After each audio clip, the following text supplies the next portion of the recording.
Hello everyone, welcome back. This is Avorion episode 74. I'm Enigmius, and today we're continuing with the Catapult Battleship build.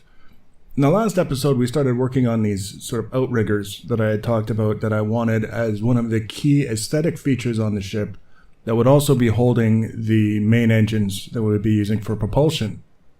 I liked the idea when I had it in my head. I thought it looked kind of neat. And sometimes, I just get these ideas and I put them together and I decide that that's how I want to try it. And so that's what I do. Unfortunately, after recording the last video and giving it a little bit more thought, I realized that one of the key performance categories that I've been talking about throughout this build is that I wanted it to have a little bit more maneuverability than the carrier so that it could pull out ahead of the carrier if needed and respond to whatever was going on, because this is going to have a lot of turrets on it, and obviously the carrier not so much. The carrier, ideally, when outfitted for its final role, would have a lot of point defense turrets and maybe a little bit more than that, but not really. It's not intended for that purpose. That's what its fighters are for. So by having a battleship that's able to pull ahead of the carrier, I thought that would be a sensible performance goal. But with the setup of the outriggers, the way that they were and the way that I'd planned on putting them into place, the engines would end up being quite small relative to what you might expect, you might need in order to do what I wanted it to do. So fortunately, we had just begun the process of putting in these outriggers and kind of deciding how we wanted to assemble things and move forward. So it didn't require a major rework in order to get on track with larger engines. It just required a slightly different plan. And you can see now I'm replacing those little wee tiny engines that we had in the initial outriggers from the last episode with engines that are much longer. So we're going to get much more utility out of those engines mounted in that first outrigger. And it's basically going to require that we enclose the engines in something, instead of having three individual pieces that stick out and each have a cluster of engines on them. It's basically going to be one unit that's enclosed and allows us to have larger engines in the first and second outrigger. And then the third is, it's still going to be providing a little bit of extra thrust, but it's not going to be contributing nearly as much as the first two. And the whole idea, as you see now, is making sure, first of all, that we've got adequate protection on the engines, then making sure that the engines are taking advantage of the space, the extra space that we're now giving to them, so that they can get a little bit more performance out of them than we would have had with the original plan. And then once we get that done, we just kind of have to close it in a little bit more carefully. The exterior hull design changes slightly, but still not by a large amount. So fortunately, it wasn't a major rework that was required in order to kind of reconcile the performance goals that I had in mind with the aesthetic ideas that I was so enthusiastic about implementing. You can see now it's starting to come together. We've got the engines roughly in place.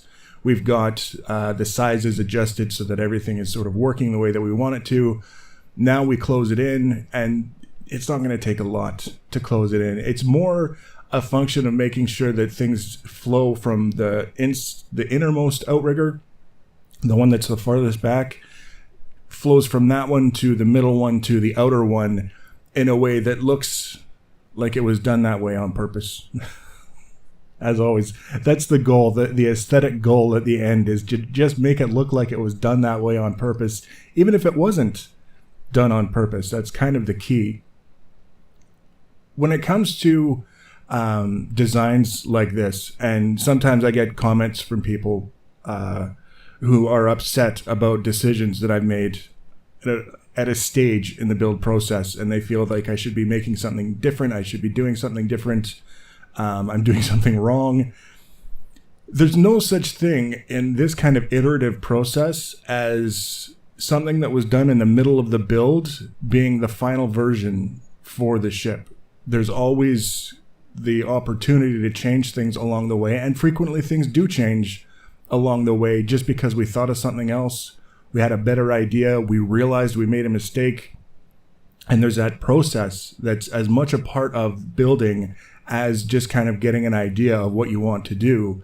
And I think when I don't keep track of how many hours I put into each of these builds, I just know that it's a time span measured in hours.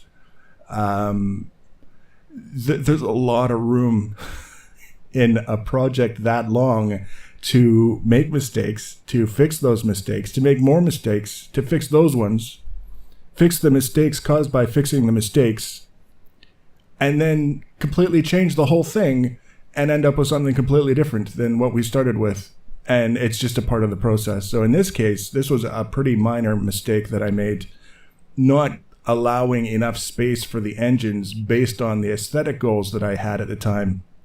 And it's more or less fixed now. What I can tell you and what you'll see by the end of the video is that as of the point where we finish enclosing the engines, this part that we're working on now, it's taking a little while because I'm trying to, there's a few little hiccups in the way that things sort of went together, and I'm trying to navigate around those and still come up with the outcome that I'm kind of have in mind. But there was a point where I decided, I was looking at the numbers, and I was kind of concerned because we've got all of these engines attached to the ship, and I think the thrust at the time was showing as 30 meters per second, and that's really not very good at all. I mean, you can get systems for the ship that you can install, if you're fortunate enough to get them, that basically remove the upper limits of your speed. So the ship will have a certain propulsion rating in meters per second, and then a certain maximum speed, which when you hit that maximum, that's it. It won't continue to accelerate. But you can get systems that remove that maximum speed limit. So you can end up going much, much faster. And if you were to put something like that on the ship with a propulsion of 30 meters per second squared, you would never be able to stop if you got up to a really high speed. I mean, I'm exaggerating, obviously, but the whole idea of having such a low acceleration was completely opposite to what I had in mind. I had mentioned previously that we still have the option to put some engines in the central portion of the ship, in addition to what we have on the outriggers, and that remains an option. And in fact, that's exactly what we're going to end up doing, is we're going to put in some additional engines in the central portion of the ship just to get as much acceleration as we can for the reasons that we've discussed.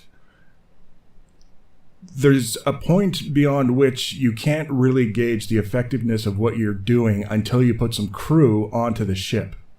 And that's sort of key when I'm doing this, is because I don't normally, when I'm playing, have the dev tools enabled. I only enable them, for example, when I'm starting a new ship and I want to turn on the can't ever kill me mode, just to protect myself from the bad guys who like to interrupt my builds.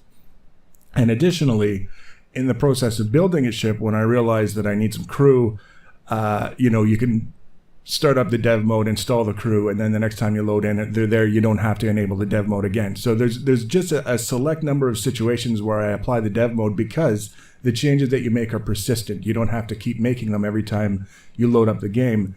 And in this case, I realized that trying to adjust or tweak the performance of the ship around the stated acceleration without having the necessary crew, and specifically in this case the engineers, in order to make everything work, was kind of working against me. It was the fool's errand, trying to figure out if what I was doing was having enough of an impact. But as you see here, the process of closing in the engines is actually going fairly well. Again, there's some really weird sections where things go together very strangely that kind of took a little bit longer than I'd expected in order to work around and kind of get everything to fit the way that I wanted it to. But as I was doing this, I realized that there was a very limited amount of time left before I would have to get the crew installed. So that's exactly what I did. You'll see a little bit of a jump here momentarily when I switch to the, turn on the dev mode so that I can add the crew, and the actual acceleration at that point jumps up to just over 200 meters per second. So from 30 to 200 just by adding crew. I'm glad. I mean, it seems like such a trivial thing.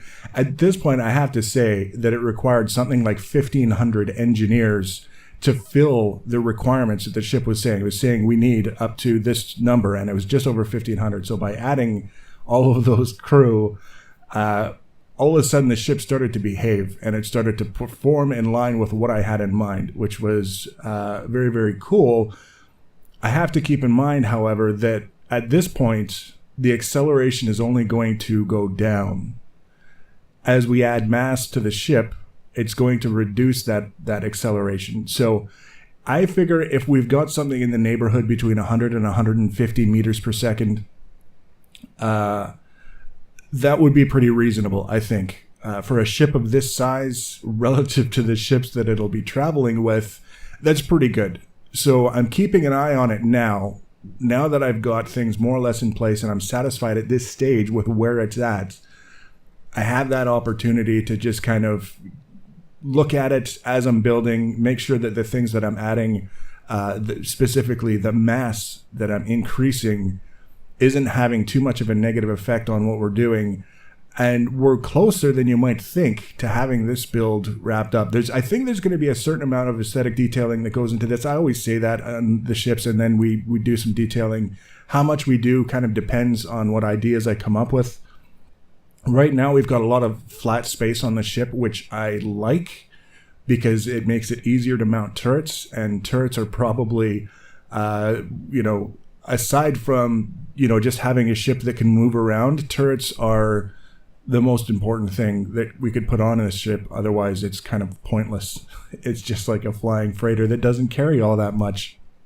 So we're doing a little bit of detailing now on this back end. And one of the things you might notice is that the sides of those engines that we put in this central portion are exposed. And the reason why I'm leaving them exposed is because the entire ship is going to be enveloped in a structural integrity field, which means you don't need armor over everything. You could put like a great big cube of armor somewhere and then attach everything that the ship needs to survive to the outside of it, and as long as everything is enveloped in a structural integrity field, it doesn't really matter how things are laid out. It's just the way that the game sort of calculates it as more as one large piece instead of a bunch of individual pieces. If you get to the point where you're taking damage, the integrity fields start to fail, that's when you'll notice probably these external bits suddenly misbehaving. But in this case, there's going to be enough Algonite armor on this guy that I'm not super concerned about it. And again, in the context of a fleet, I would really probably love to see the fight that this finished fleet would get into that would put ourselves in a position that none of our ships could stand up to it. I think that we're going to have the offensive capacity to do a lot of damage and disable a lot of enemies before they have an opportunity to do the same to us. So you can watch just the finishing details that I put into this session, just kind of getting things set up the way that I wanted to. Next episode, we're going to sort of finish closing in the hull, but also we'll be talking about the other systems that we're putting in. We still have to add gyros and thrusters and things of that nature in order to make it all work. And then, all of the other components that go into it. We have quite a bit of room to work with on the interior of the ship so that we can stuff all this equipment in and not have to worry too much about it. So that's what we'll be doing. If you want to be notified about that and other episodes in this and other series, the easiest way to do that is to subscribe to my channel and or follow me on social media. Links for social media are always in the information section below the video. Feel free to leave your comments and feedback. Thanks for watching, guys, and take care.